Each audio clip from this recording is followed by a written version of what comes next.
You're going to die penniless. That's what my daughter said to me this morning. She wasn't angry. She smiled when she said it. The way some people smile when they talk to children or dogs. Soft, indulgent, a little condescending. As if I didn't quite understand what was happening in my own life. As if I hadn't been the one to make it possible for her to stand here, now in this sunlit kitchen pouring organic oat milk into her overpriced smoothie blender.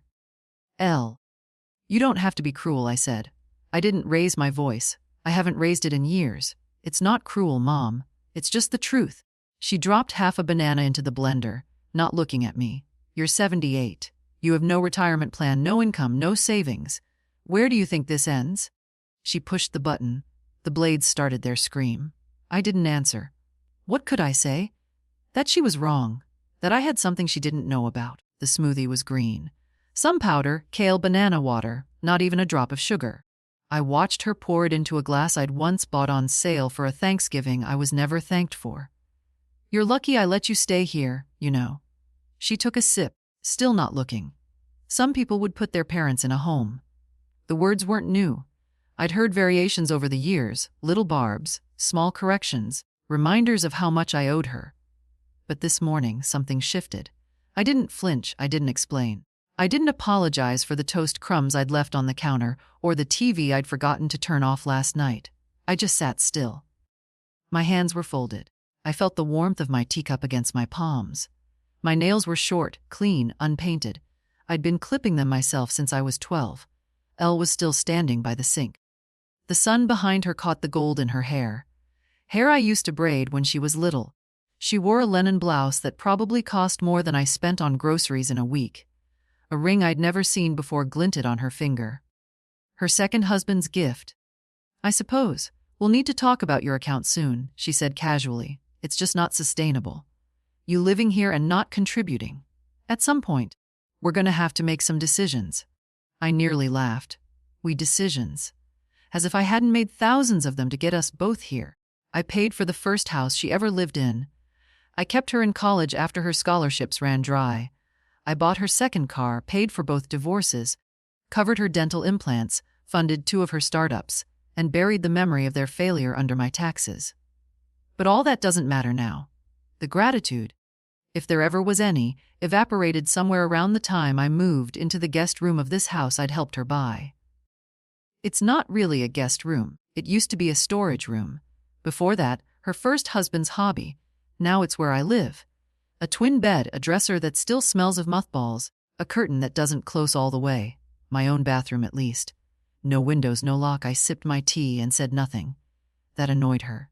Anyway, I've got a client call in 10. Try not to use the internet while I'm on. The connection lags when you're streaming those documentaries. I nodded. She took her glass and left.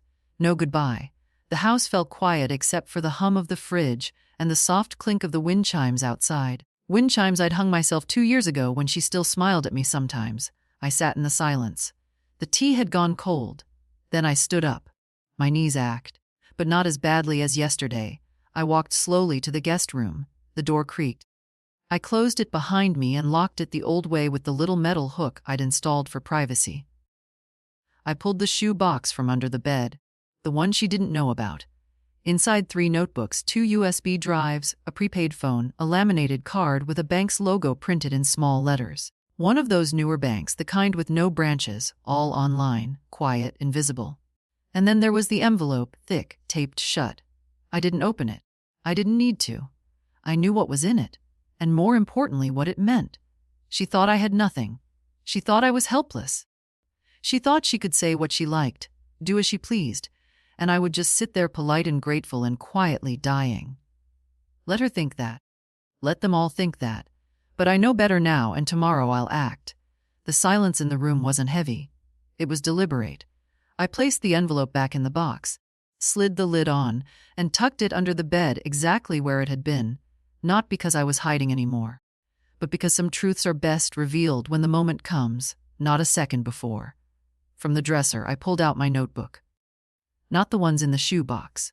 This one was different. The brown cover was frayed at the corners. The spiral binding slightly bent.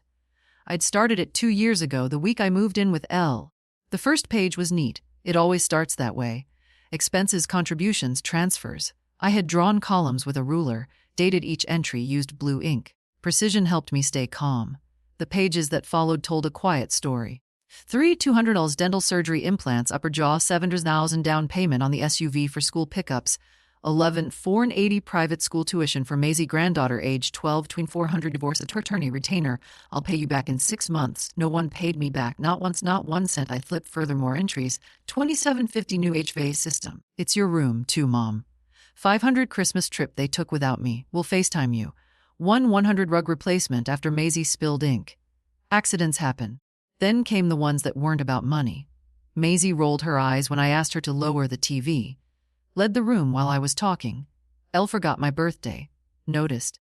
Logged quietly, endured. The notebook was nearly full. I ran my fingers over the last few blank pages.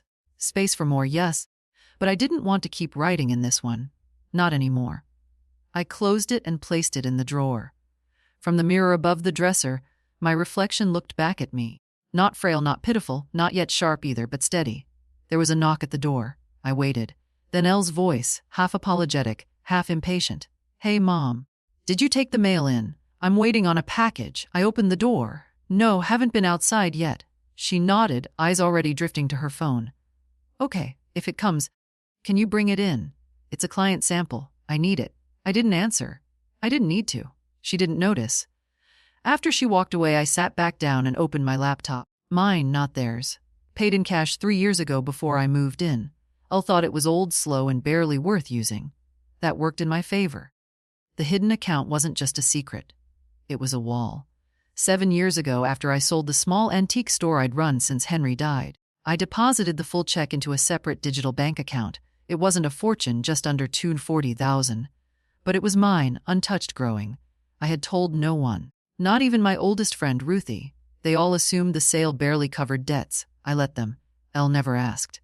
She only assumed that's her way. The account had grown. Not wildly, but careful investments, small dividends, a government bond or two. After taxes and inflation, it stood now at $287,400. Not bad for someone who was, according to her daughter, going to die penniless. I leaned back in the chair. The house was quiet again. Upstairs, I heard the faint sound of footsteps. Elle on her way to her office, probably. I checked the time. 11:17 a.m. At noon I had an appointment. One Elle didn't know about. It had taken weeks to get. A financial advisor I'd found on my own. Someone discreet. Someone who didn't blink when I said, I'd like to separate my affairs from my daughter's household. He'd replied, about time. I smiled at the memory. I slipped on my flats, buttoned my cardigan, and picked up my purse. Elle's voice called from above as I reached for the door. Where are you going? Just out for a walk, I said evenly. I need some fresh air. Okay, she said, distracted. Don't forget the mail. The door closed behind me. The air outside was crisp, the kind that hinted at autumn, even though the trees were still mostly green. The sidewalk was uneven, the way it had always been in this part of town. My knees protested, but I walked anyway. 2 blocks, then 3, then the bus stop. I knew the schedule by heart.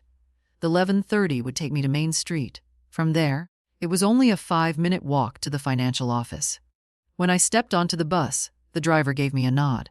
I'd seen him before. I was just another old woman on her way to nowhere special. Perfect. By the time I reached the office building, the sun had shifted, casting long shadows. The receptionist smiled politely, took my name and offered me water. I declined. Then a tall man in a gray sweater appeared. Mrs. Stewart, I'm Daniel. I stood. Let's talk. Daniel's office was quiet, functional, and without any fake warmth. No motivational posters or scented candles. Just clean lines, a neutral rug, and a window that overlooked a parking lot. I appreciate you seeing me, I said, settling into the chair across from his desk. He nodded. Professional but not cold. Your message was clear. You'd like to discuss your assets and ensure their separation from your daughter's financial influence. Exactly. I pulled the laminated card from my purse and slid it across the desk. That's the account. All digital. No paper trail in the house. He glanced at the logo and nodded again. A good bank. Safe. You've done well keeping this private. I didn't smile. I wasn't here to be congratulated. I want to know how to protect it long term and how to cut off any possibility that my daughter or her husband might try to access it when I'm gone. Daniel tapped a few keys on his laptop. Do they currently have any legal claim, joint accounts, power of attorney? No. He looked up. I met his eyes. I know what I'm doing, Daniel. I've just waited too long to start doing it. He leaned back slightly. You have several options. 1. Establish a revocable trust. That gives you flexibility. 2. If you're ready to make permanent decisions, an irrevocable trust offers stronger protection. Either way, we can name a beneficiary. I already have one in mind, I said, pulling out a folded paper from my purse. Maisie, my granddaughter. He raised an eyebrow. Not your daughter. Certainly not, I said without hesitation.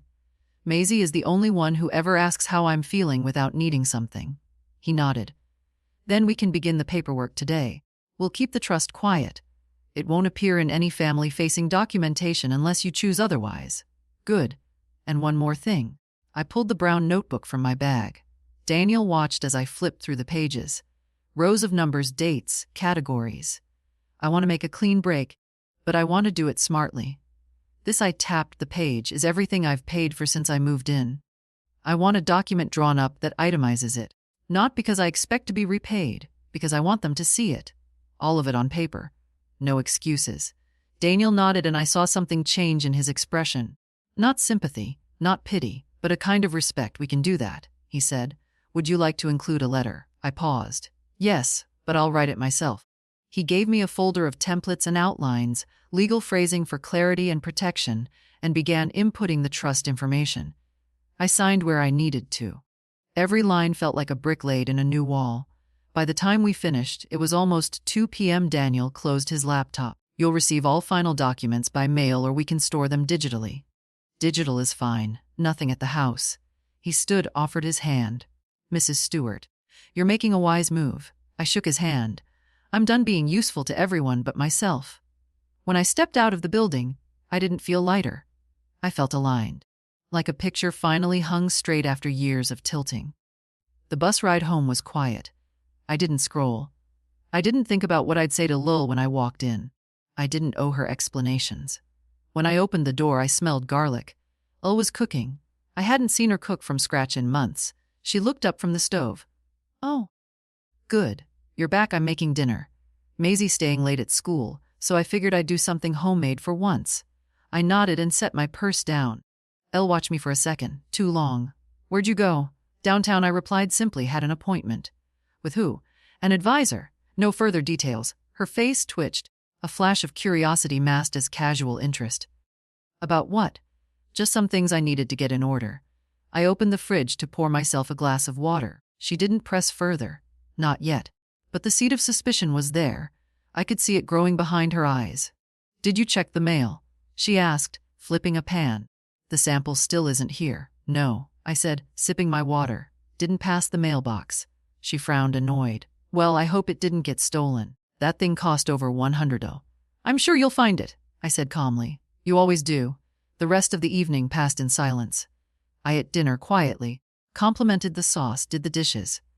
Elle made a few attempts at friendly conversation, but I kept things light. She didn't ask about the advisor again. She was waiting, gathering, planning her angle. Let her wonder what I know. Let her feel what it's like not to be in control.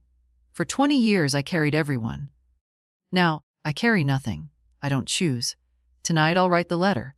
Tomorrow I'll decide when to send it. That night, I sat at my desk, the lamp casting a soft pool of light over the page. The letter didn't need to be dramatic. It didn't need clever turns of phrase or sentimentality. It just needed to be true. I began with their names, full names. Eleanor Grace Bennett and Charles Douglas Bennett, my daughter and her husband, the beneficiaries of my tolerance for far too long. Then the opening line. This is a courtesy notice that as of today, I am no longer available as a financial resource to you or your household. I paused, reread it. It sounded cold. That was good. They had warmth for me for years. They didn't notice when it ran out. I continued. Since moving into your home 2 years ago, I have contributed financially and materially to a wide range of household expenses and personal costs. I have kept a detailed record of these contributions, which are enclosed with this letter. I have done so without asking for repayment, without seeking acknowledgement, and without interfering in your choices, even when those choices negatively impacted my well-being. This was a mistake, one I now correct. Then came the itemized list. 4 pages printed cleanly. Everything from dental work to streaming subscriptions, from Maisie's school uniforms to Eleanor's ergonomic office chair. Each line had a date, an amount, and a brief description, no judgment. Just facts. I ended the letter simply. I have no expectation of reimbursement. I do, however, expect the dignity of being treated as an adult, not a dependent. I have taken steps to ensure full independence moving forward. Do not attempt to access any of my financial information. You are not a party to any accounts, and any attempt to interfere will be met with legal resistance. You may keep a copy of this letter for your records. The original remains with my attorney, Virginia R. Stewart. I signed it by hand. My name looked unfamiliar on the page. Firm hole. I placed the letter in the printout into an envelope. I sealed it and tucked it into my drawer. I would not hand it over tonight. Not yet. I didn't need confrontation. I needed space. The next morning, Ull was already at the table with her laptop when I came out. Charles was next to her, slouched in his usual weekend posture. Hoodie, coffee, legs up on the chair she asked me never to use.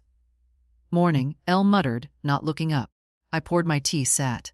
Said nothing. You're up early, Charles said. His tone was pleasant, surface deep. I always am, I replied.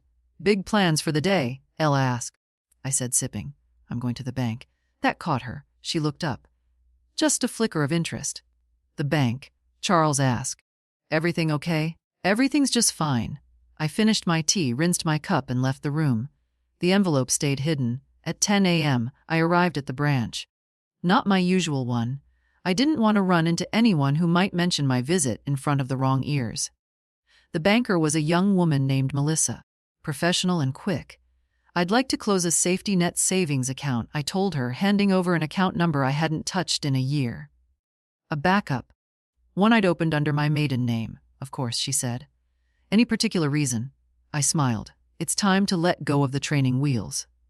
While she processed the paperwork, I asked for something else, a cashier's check. This amount. I slid a note across. She raised her eyebrows. Would you like it to be made out to anyone? Yes, I said, but not to my daughter. The name I gave her was Maisie Bennett. I didn't intend to hand it over just yet, but I wanted it ready. Ready for the moment when she would need to know someone in this house believed in her. Melissa slid the sealed envelope across the desk. Here you are, Miss Reynolds. It had been decades since anyone called me that. I tucked it into my handbag. Outside, the wind had picked up. I walked a few blocks to the park, not because I needed the exercise, but because I needed to remember what peace felt like. Families were scattered across benches. Children shrieked near the pond. An old man fed ducks, his fingers careful with each crumb. I sat down and watched. I could have been that old woman Elle saw, invisible, tucked away, pied for my age and slowness. But she didn't know me anymore. She didn't know that I'd been building this escape in silence for years. She didn't know what I still had left in me and what I no longer owed to anyone. My phone buzzed, a text from Elle. Can you pick up almond milk on your way back? We're out. I stared at the message, then turned the phone off. For the first time in a very long time, I decided, let them figure things out on their own. When I returned home, the house was quiet. Elle's voice floated down from her office upstairs, firm, polished, her client call voice. I didn't go in. I didn't want to be seen, not yet. I slipped into my room, closed the door softly, and opened the middle drawer of the dresser. The envelope from the bank sat there, still sealed. I checked the name again, Maisie Bennett, just to be sure. Then I turned to the small lockbox I kept under my sewing kit. Inside, my birth certificate, a copy of Henry's will, my original house deed, the trust paperwork from Daniel, and now the printed version of the letter I'd written. I placed the envelope to Maisie beside it. If anything ever happened to me, a fall, an illness, I wanted someone to find it. Someone with sense, someone who wouldn't pretend I was just a quiet old woman who watched TV and sipped tea. I was putting my legacy in order. That phrase sounded grand, but it wasn't. It was practical. I closed the box, locked it, and slid it back. Then I took a notebook, a new one, and began a different kind of list. Things I do that they don't notice. I listed simple things. I refill the paper towels when the roll runs out. I clean the bottom of the fridge drawer once a week. I restack the dish rack properly so it doesn't topple. I check Maisie's school forms when no one else bothers. I remind Elle to take her iron supplements. I bite my tongue when Charles interrupts me at dinner. I always say good night, even when no one replies. There were 10 items by the time Maisie came home. The door slammed lightly. I heard her kick off her shoes. Her backpack thudded against the wall. Then silence and footsteps toward the kitchen. A few minutes passed before she tapped gently on my door. "Grandma." "Yes, sweetheart," I called.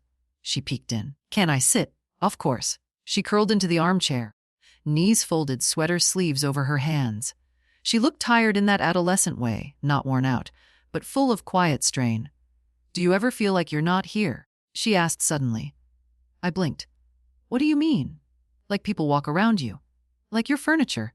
You're in the room, but you're not part of the room." I closed my notebook. "I do," she nodded, staring at the floor. "School feels like that sometimes. And home, too. Mom's always working. Dad's always annoyed. When I talk, they nod, but it's like they're not listening." I didn't touch her with sympathy. I waited. That's what people forget. That silence is a form of love, too. After a while, she looked up. "You're the only one who hears me." Her voice was barely above a whisper. I reached for the little wooden box on my bedside table, the one where I kept peppermint lozenges, a needle and thread, and now a folded note with her name on it. But I didn't give her the bank envelope. Not yet. Instead, I said, "I do hear you, Maisie, and I want you to start hearing yourself, too. Loudly, clearly, even if no one else does." She looked at me. Her eyes were her mother's. Wide brown, but without the steel. "I think I want to leave for college, far away," she said. "I know they want me close, but I need something that's mine." I nodded. "Then you'll go. When the time comes, you'll go where you need to go." She smiled soft, not wide, not dramatic, just real. Before she left the room, she turned back. "Thanks for always seeing me," and she was gone. I stared at the space she'd left behind. I knew that feeling too well. Being present but unseen. Being useful but unrecognized, loving but unthanked. Maisie was different. And that meant something. That night I tucked the envelope deeper into the drawer. She didn't need to know about it yet, but when she was ready, it would be there. I was no longer saving just to survive.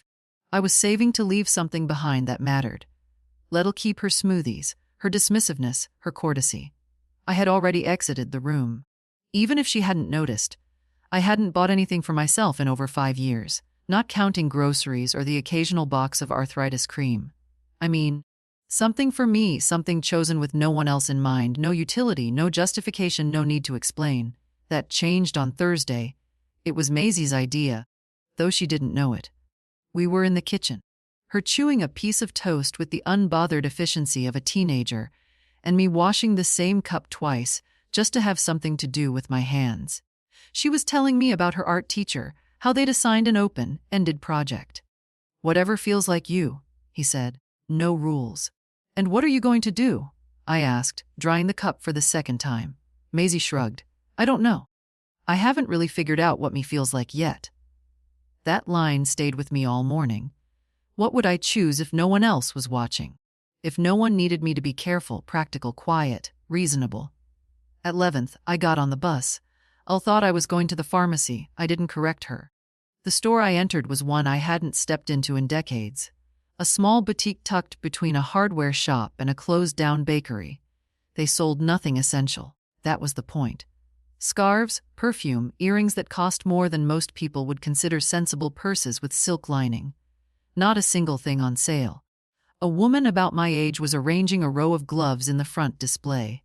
She looked up and smiled. The kind of smile you give to someone who isn't in a rush.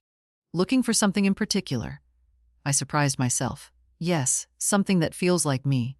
She paused, then stepped aside as if I'd said the magic words. The gloves caught my eye first. Navy blue leather with delicate stitching along the back and a small mother-of-pearl button at the wrist. They were elegant but unfussy. Warm but not bulky, not flashy, just right. I slipped one on. It fit without effort. I didn't look at the price tag. I didn't care. "I'll take them," I said. The woman wrapped them carefully, as if she knew this wasn't just a transaction. She didn't ask questions. Didn't say what a treat or splurging today the way young clerks often do when they see someone like me buying something that isn't beige or discounted. I paid in cash, not because I was hiding, but because I didn't want a trail might notice. She still scanned the statement sometimes, pretending it was just to help. I left the store with the bag tucked close, not because I was ashamed, because I didn't want the moment touched. On the way home, I walked past a mirror in the lobby of the building next to ours. I stopped and looked. There I was upright, eyes alert, holding a bag that wasn't groceries or prescriptions. No one would notice, but I did. Back at the house, Elle was on the phone pacing. I could hear Charles upstairs yelling at his game. Typical. I went to my room, shut the door, and opened the bag slowly. The gloves were even more beautiful in the afternoon light. I laid them on the dresser, flat and precise, like a promise. Then I took a pen and added to the new notebook. Things I do for myself. Bought gloves, leather, navy blue. No excuse given. It was a small thing, but that's how change begins. Not with a bang, but with a silent decision that no one sees. That evening at dinner, I'll mention bills. Electric's up again. I might need to shift some of your meds to generic brands. Is that okay? I looked at her calmly. Don't worry about the bills. She raised an eyebrow. Well, someone has to. I said. I repeated, don't worry about them. She didn't like that. Control slipping always makes people uncomfortable. But I didn't care. The gloves were in my drawer waiting. The account was safe. The trust was sealed. The old Virginia compliant, convenient, cheap was gone. And no one in this house even noticed yet. It started with dinner. Not a holiday, not an event, just an ordinary Thursday meal. Elle had made pasta. Charles poured himself a drink. Maisie had earbuds in, one dangling, one still lodged in her left ear. I'd set the table. Of course I had. No one thanked me. No one ever did. We sat. Elle stirred her plate with a fork, barely eating. Charles scrolled through his phone between bites. The usual symphony of distraction and disinterest. I'm thinking we need to revisit the grocery budget, Elle said suddenly. Things are getting tight. Charles didn't look up. You mean tighter? I took a sip of water. We're feeding 4 adults, Elle went on. And I'm sorry, but Mom, you eat like a bird and we're still over budget. It was said lightly, almost a joke. Almost. Maisie pulled one earbud out. Why is this coming up now? Because I just checked the bank statements, Elle said too casually. And I realized I'm covering more than I thought. That was the moment. She didn't say it as a question. She didn't ask if something had changed. She made it a statement like always. I set my fork down. You went through my banking again? I asked quietly. Elle blinked as if I'd accused her of snooping in a diary. Well, yes, just the shared card. I'm not prying, Mom. But I need to know what's coming in and going out. The card hasn't been used in months, I said. Exactly, she replied. That's the problem. I looked at Charles. He didn't even look up. Maisie pushed her plate away. I think I've contributed enough, I said evenly. More than enough, laughed. A short, sharp sound. Come on. You live here for free. We're not charging you rent. No, I said, you're just charging me silence. The words were quiet, but they dropped like glass. Charles set his phone down. What's going on? He muttered. Maisie stood up. I'm not hungry. She left the room without another word. I kept my eyes on Elle. I've been keeping records, I said. I moved in. What kind of records? She asked, though I think she already knew. Every payment, every contribution. Every time I bailed this household out while you looked the other way. Elle crossed her arms. Are you trying to make us feel guilty? No, I'm trying to make you see. She stared at me. A silence fell. One I didn't rush to fill. I don't know what's gotten into you, she said finally. But this tone, it's not helpful. I stood up. Neither is pretending I owe you for the privilege of aging. I didn't raise my voice. I didn't need to. I walked out of the dining room and into my room, closed the door. Locked it. Behind me, I heard Charles mutter something, probably about moods or crazy old women. I'd heard it all before, but it didn't sting this time because I was done playing quiet. That night I slept soundly. No pills, no tossing, no dreams. In the morning, Maisie knocked softly. Can I come in? I opened the door. She stepped inside, sat on the edge of the bed, knees drawn up. Are you okay? I am, I said. She was quiet a moment. You don't deserve that. The way they talk to you. I looked at her. She meant it. She was the only one who ever really did. I'm working on something. I told her things are going to change. She nodded, then leaned forward and hugged me tight, firm, real. No one in that house had hugged me in months, maybe longer. When she left, I turned to my dresser. Time to take the next step. They wanted a dependent, a problem. They'd get something else entirely. I was at the bank by 9:05. The air inside was sharp with air conditioning, the kind that made you feel small and temporary. I liked that. It helped me remember how little emotion belonged in money. Just facts, just numbers, just decisions. Melissa, the young woman who'd helped me last week, greeted me with a smile. "Mrs. Stewart, welcome back." I nodded. "I'd like to sit down with someone about my automatic payments and cancel them. All of them." Her fingers paused above the keyboard. "All of them." Yes, she didn't ask why, just gestured for me to follow. We sat in the same small office as before. The same plain desk, the same window with no view. "I have a list," I said, pulling out my notebook, the brown one. "Some of these go back 2 years. Most are tied to this household." Melissa adjusted her glasses. "We can go through them one by one." "No," I said, "let's begin with a full stop. Freeze everything. Then we can clean up the specifics." It took her a moment, but she nodded. "I'll start with utilities. You're listed on the gas and electric accounts as a secondary. Remove me internet." "Same." She hesitated. "There's also a gym membership for a Charles Bennett. That's listed under your family plan. It renews next week." "I've never stepped foot in that gym." Click deleted. "There's also 2 school-related payments, one for supplies and one for tutoring sessions." "Maisie still in school?" "Yes, but her parents are not minors. They can manage." We kept going. Streaming services, insurance pays, a family Spotify account, an app Elle used for grocery discounts tied to my email, my name, my card. Line by line, Melissa deactivated each one. By the time we finished, 47 transactions had been halted. She printed the summary. "Anything else?" she asked, polite but firm. "Yes," I said, "power of attorney. I gave my daughter limited financial access last year. I want that revoked." Melissa nodded. "We'll need a signature and a witness." "I'll get the form." When she stepped out, I looked over the printed list. Each line felt like a wire snipped, a current shut off. The word pending sat beside 2 transactions. HVAC servicing scheduled for next week. Family dental plan renewal. I circled both. Melissa returned with the form and a colleague to witness. I signed carefully, clearly, my name in full. Not Mom, not Elle's mother, Virginia Ruth Stewart. Once the witness left, Melissa turned to me. "You understand this may cause complications. I understand they'll be inconvenienced." She smiled slightly. "Would you like us to contact them with the updates?" "No," I said. "Let the silence do the work." I left the bank with no papers in hand. Everything was digital now. Quiet, untraceable, unless you knew what to look for. Back home, the sun was high. Heat pressed against the sidewalk. The air shimmered.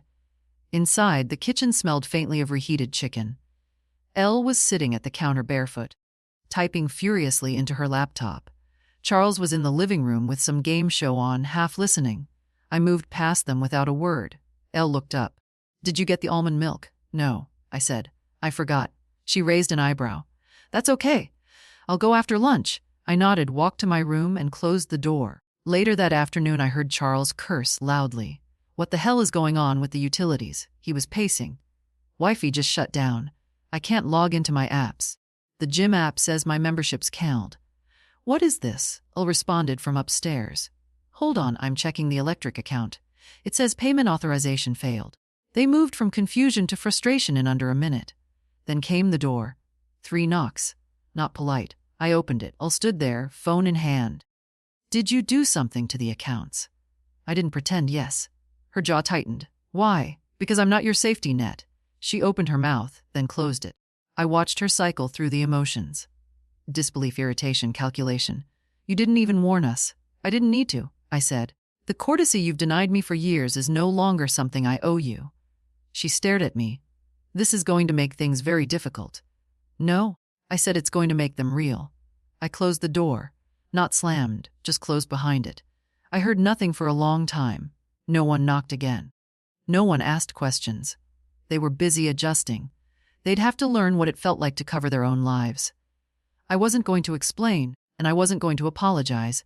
The law office was in a modest brick building downtown. Nothing flashy. No fountains in the lobby, just clean lines, old carpet, and the smell of dry paper. I liked it immediately. The receptionist was a woman about Maisie's age, all nervous energy and perfect posture. She offered me water, then led me to a private office in the back. The name on the frosted glass, Gerald H. Maddox Esq. He looked up when I entered. A man in his 60s with silver hair, thin glasses, and the kind of calm that can only come from years of dealing with other people's mistakes. "Mrs. Stewart," he said, standing to shake my hand. I understand you'd like to review some legal documents. Please have a seat. I sat. He folded his hands. Let's start with the power of attorney. You revoked the financial one at the bank, correct? Yes, but I'd like to make that formal across the board. Any legal permissions my daughter has, I want them gone.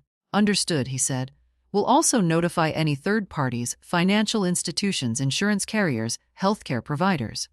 Once the forms are signed, your daughter will have no legal access to act on your behalf. I nodded. Good.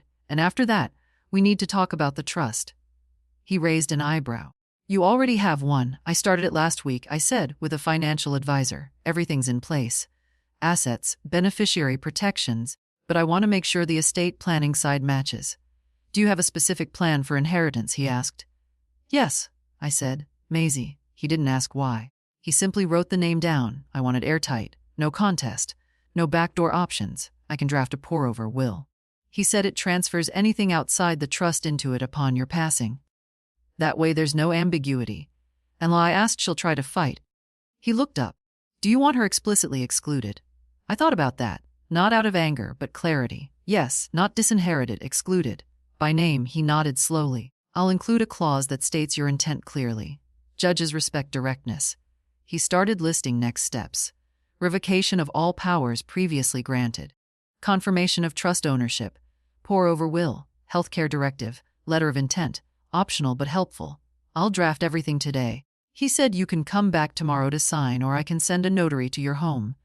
I'll come in, I said. Some things are better done in person. He smiled faintly. That they are. As I stood, I pulled something from my purse. A single photograph. Maisie and I 2 summers ago at the county fair. Her laughing, a caramel apple in her hand. Me beside her, caught mid-smile. I slid it across the desk. Add that to the letter of intent, I said. She doesn't need an explanation, just a reminder. He studied the photo, then nodded and tucked it carefully into a folder. Outside, the sun was too bright. I walked slowly to the bus stop, my joints stiff but my steps sure I'd done it. I'd drawn a line not just in sand but in ink, in law, in record. By the time I got home, it was nearly 3. I stepped into the kitchen and found Charles at the table, fumbling with a bill. Elle says the utilities were canceled, he said flatly. You did that, right? I did. He hesitated. That's going to put us in a really tough spot. I opened the fridge, took out the pitcher of water, poured a glass. Then I suggest you talk to your wife. Charles looked at me, not angry, not even surprised, just baffled. It hadn't occurred to him I might act with force, with intention. That's the trouble with being quiet. People forget you have edges. That evening, I received an email from Gerald's office. Draft documents attached, ready for review. I clicked them open one by one. There it was. I, Virginia Ruth Stewart, being of sound mind and judgment, do hereby revoke. The named beneficiary shall be Maisie Lorraine Bennett. I specifically exclude Eleanor Grace Bennett from inheritance for reasons personal and fully considered. Each line was a door shutting with quiet finality. I closed the laptop, picked up the gloves I'd bought, and slipped them on. They still fit perfectly. Tomorrow I'd sign the papers, and the next day I'd start packing. Maisie came home late that day. I was in the kitchen drying the last plate when she walked in. Shoes in hand, hair wind-blown, cheeks pink from the October air. Sorry I'm late, she said breathlessly. There was an open mic night at school. I stayed to watch. You're not late, I said, you're here. She smiled and dropped her bag by the bench. Then she paused, looking at me more closely. You look different. I raised an eyebrow. How so? I don't know. Taller, she said, even though you're not. I folded the dish towel, slow and careful. Maybe I'm just finally standing up straight. She opened the fridge, pulled out an apple, then sat at the table with her knees tucked under her chin. Still half child, half woman, still growing, still watching everything. After a moment, she spoke. Dad says you've canceled the bills. Mom's been freaking out about it. She had to resubmit the electricity payment from her account this morning. I poured myself tea. Good. She should be used to taking responsibility. Maisie didn't flinch. She just nodded. She also said you're cutting us off entirely, that you're punishing her. I sipped my tea. Maisie, when someone relies on you endlessly and then treats you like an afterthought, you're not punishing them by stepping away. You're just choosing not to disappear. Maisie looked down at her apple, turning it slowly in her hands. She said, you're being dramatic. She's always said that, I replied. Anytime I tried to speak up, anytime I asked for respect, she looked up then. You're not dramatic, you're quiet. Too quiet sometimes. I smiled. Not anymore. Maisie studied me for a moment. I don't know what's happening exactly, but I know it matters, and I want to understand. Not like a kid, like someone you trust. I sat down across from her, reached into the small drawer near the stove, and pulled out a folded envelope. The one from the bank, the one with her name on it. She looked at it, but didn't take it. I've been setting things aside for a long time, I said. Longer than you've been alive. Most of it your mother doesn't know about. I let her believe I was broke, dependent, soft. It kept the peace. Maisie frowned. But why? Because sometimes we grow up thinking that being quiet is safer than being right. She looked down again, then slowly reached for the envelope. I'm not giving this to you yet, I said gently. But I want you to know it's here. And I want you to know what it means. Maisie nodded, eyes wide now. It means you have a choice, I said, in your future, in who you become. It means someone in your life believes in you, even if everyone else forgets to say it. She didn't speak, but she reached across the table and took my hand. Held it firm and small and real. Grandma, are you leaving? I didn't answer right away. I'm preparing, I said. Not to vanish, but to live on my terms. Her fingers squeezed mine. Good, she whispered. Good. We sat like that in the still kitchen. The hum of the refrigerator, the only sound. She didn't ask for the details.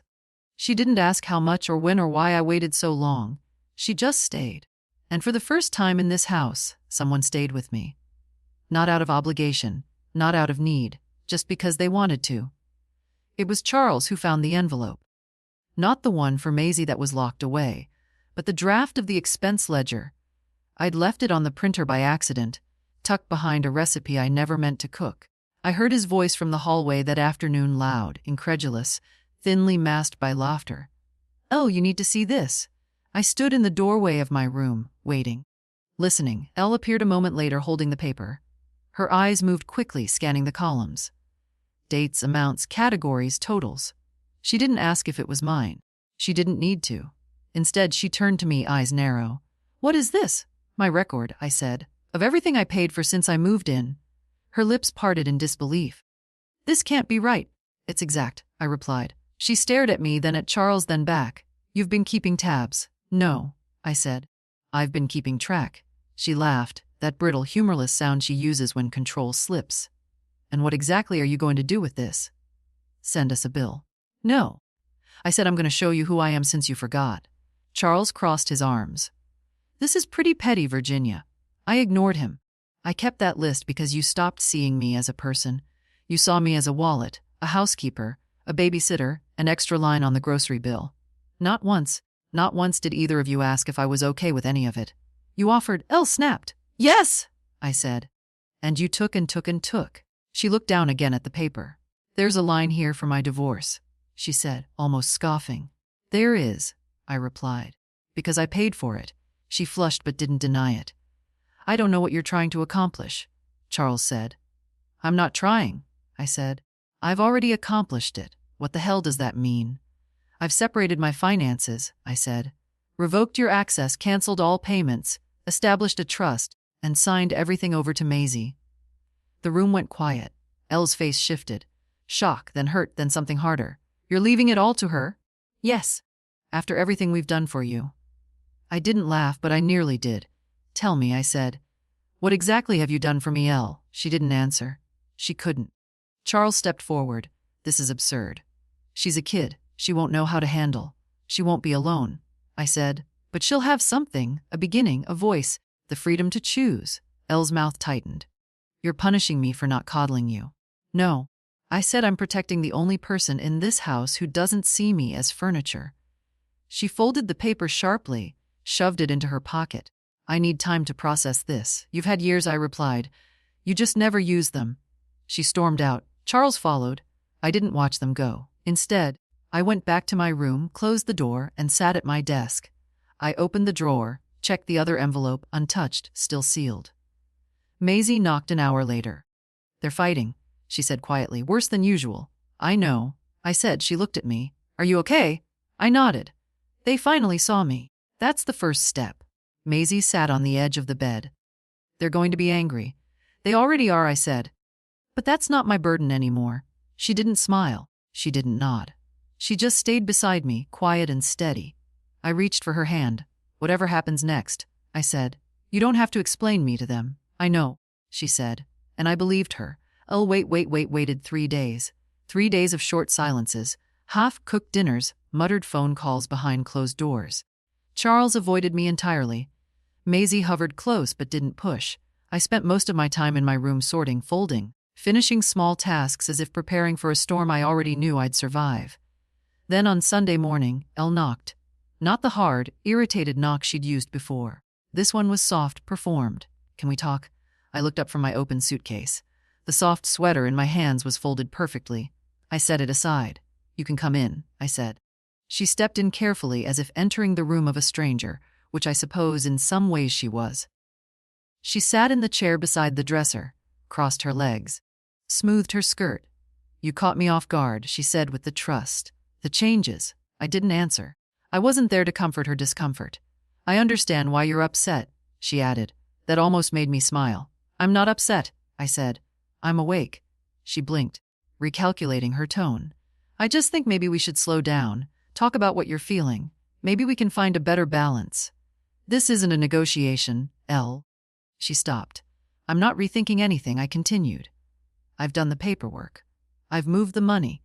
You're no longer connected to any part of my estate. Her mouth tightened. I raised Maisie, you know. Yes, I said. And she's growing into someone very different from you. Elle bristled. This is coming out of nowhere. You've never said you were unhappy. That's because I was busy surviving your version of love. She looked genuinely wounded. Not because she didn't believe it, but because she did. I didn't mean to hurt you, she said.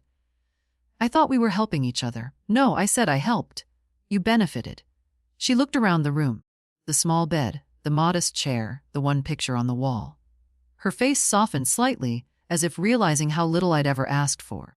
I don't want us to end like this, she said quietly. That depends on what you mean by end. She stood slowly, walked to the door, and paused. Would you ever consider changing the trust? Even partly. There it was, the real reason for the visit. No, I said, and if you push, I'll make it legal beyond revision. She swallowed, hand on the doorknob. You're serious. I was serious when I paid your first divorce lawyer in full. I was serious when I sold my car to pay for your roof. I was serious every time you asked and I said yes. I looked her in the eye. This is the first time I've said no. And that L is what you can't forgive.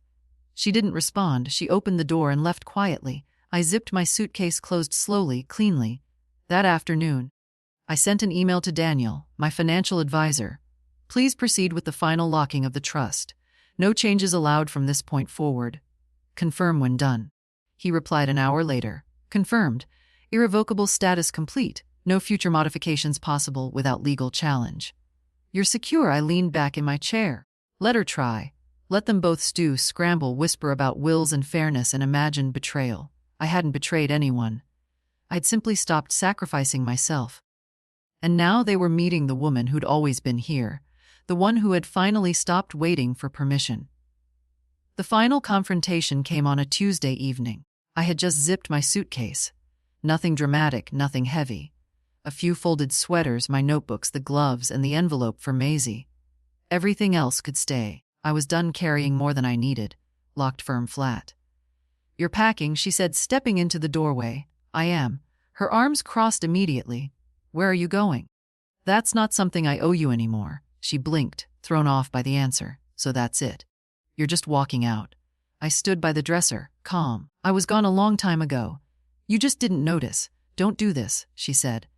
Don't act like we never cared. You cared when I paid. You cared when I cleaned. You cared when I was useful and silent. That's not care, Elle. That's convenience. She looked to the floor. We let you live here. You let me survive. I said there's a difference. Charles appeared behind her, arms crossed like a shadow of the same posture. You've been moody for weeks, he said. Now we know why. I looked at him unmoved. The fact that silence felt like moodiness says everything. He scoffed. This is insane. You're giving everything to a kid, to the only one who asked how I was without needing something after. Elle stepped in closer. I didn't ask because I thought you were fine. No, you assumed I'd always be available, and I was until now. She paced slightly. You raised me. You supported me through everything. And I don't regret that, I said. But I regret letting you believe it cost me nothing. Silence. Maisie's voice came from the hallway.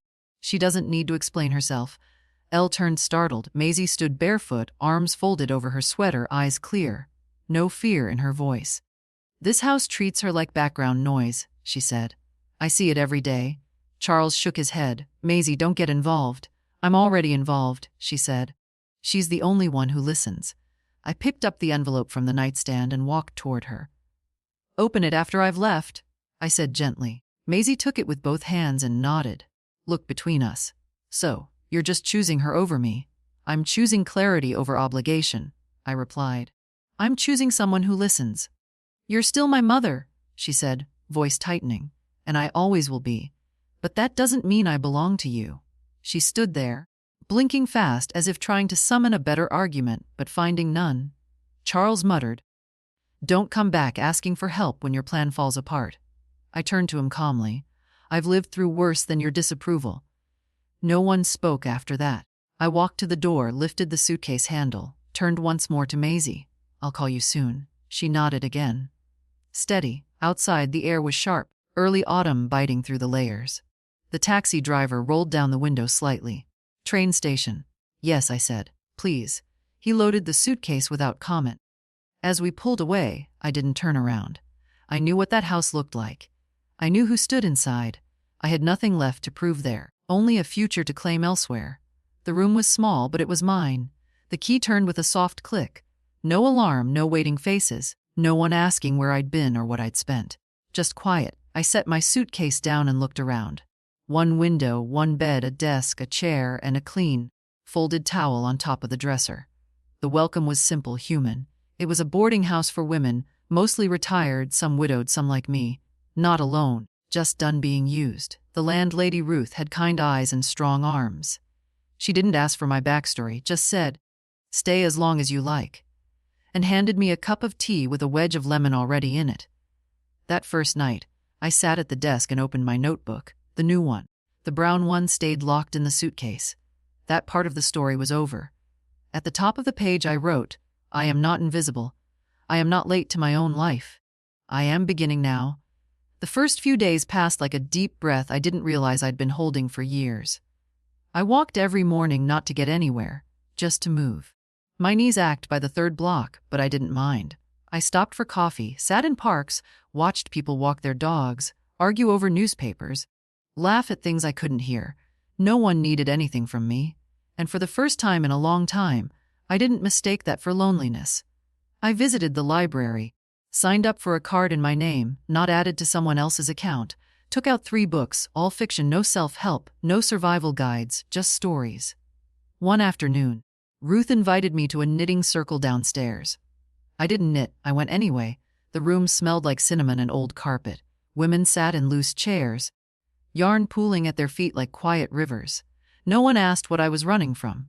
They asked what color I liked. I said, navy blue. They handed me a pair of needles and said, try it. Mistakes are expected. That night I found myself smiling at nothing. It wasn't joy. Not exactly. Just the gentle weight of belonging to no one and therefore to myself. On the 5th day, I received a text from Maisie. They're still angry, still confused. But I'm okay. I started your letter. I'm reading it slowly.